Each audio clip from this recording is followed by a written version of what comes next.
All right, so the reason for this video, this is Ron Woodson. I'm a Cleveland resident, been a Browns fan, kind of on and off. Yeah, sometimes I'm like a bandwagon type of dude, no lie. And it ain't been too much band playing going on, ain't been too much to jump on. You understand? Some of the moves have been questionable, for quite some time. But this particular draft is really interesting because we do have John Dorsey, who has stepped in and shown some competence when it comes down to free agency moves. So, got to give him some love with that.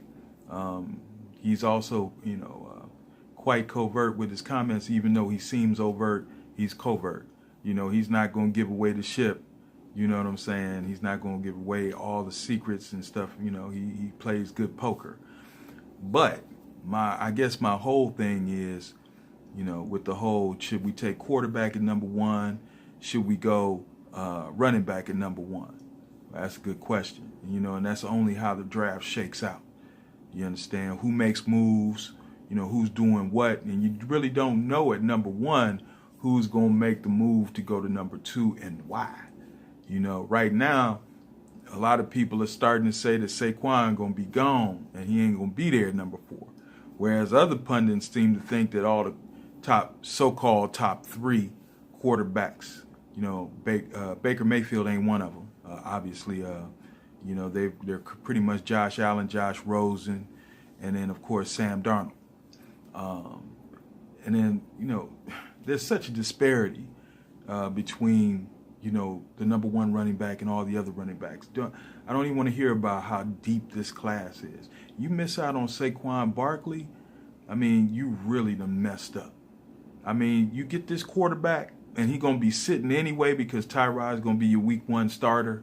So we really not going to know what we're getting right then and there. Now, you didn't traded Isaiah Crowell, which was no big loss. He's all right, but he had plenty of time to prove himself to be that guy.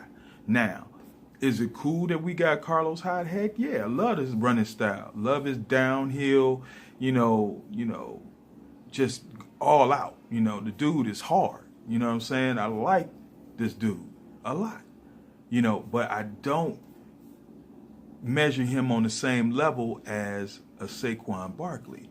Saquon Barkley is that game changer that's going to make people respect you. He's going to give that quarterback, whichever one you choose, going to give him time because they got to respect this man from day one. They're going to have to respect him. If you don't have a running guy, I don't care what kind of arm this cat got. If they don't respect who's in the backfield, they coming for you. Which means you can't go downfield with this powerful arm you got, and you can't go downfield and hit your targets. You can't. Bottom line is you got to have that complimentary running back in a situation like ours.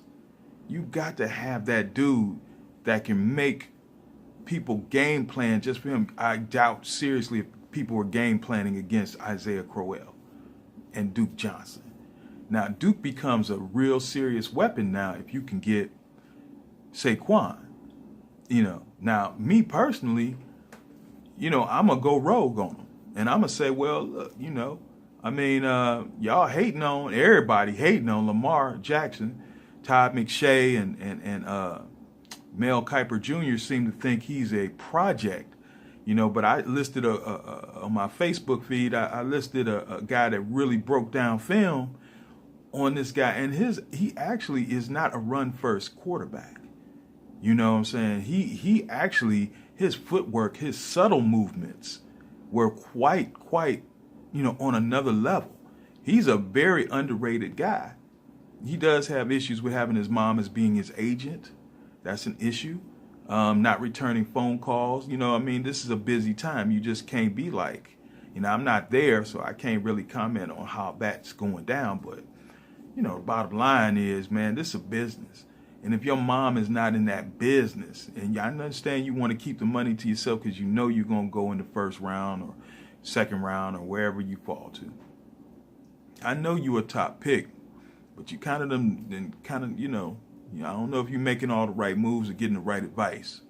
But I do think that you are a top tier talent, regardless of what the pundits say. Because, man, if you can imagine a backfield where you had Saquon, because, see, I would rather get Saquon, Nick Chubb, or Bradley Chubb, or whatever his first name is. I forgot, I'm sorry. But if you got them two cats, which are bona fide, just can't miss prospects, and then you get a Lamar Jackson. Can you imagine Lamar Jackson being on the same field with Saquon? Who do you spy? Who do you go after? The safety got to stay in? What he gonna do? If you run the safety off with that speed of Jarvis Landry and Josh, y'all know who I'm talking about, man. His mind he didn't escape me for a second, but them two speedsters can open up the field for anybody. You got to run with them, which means Saquon gonna kill you. He's gonna kill you. And if Saquon don't kill you, Duke Johnson will just death by 1,000 cuts. You got Njoku, who now he's got all these. Who do you have left to deal with your Njoku? It's insane, the possibilities here. But I just say the mobility of a Lamar Jackson would be death. How do you game plan against such a thing? It's one thing to game plan against the cat who stands in the pocket.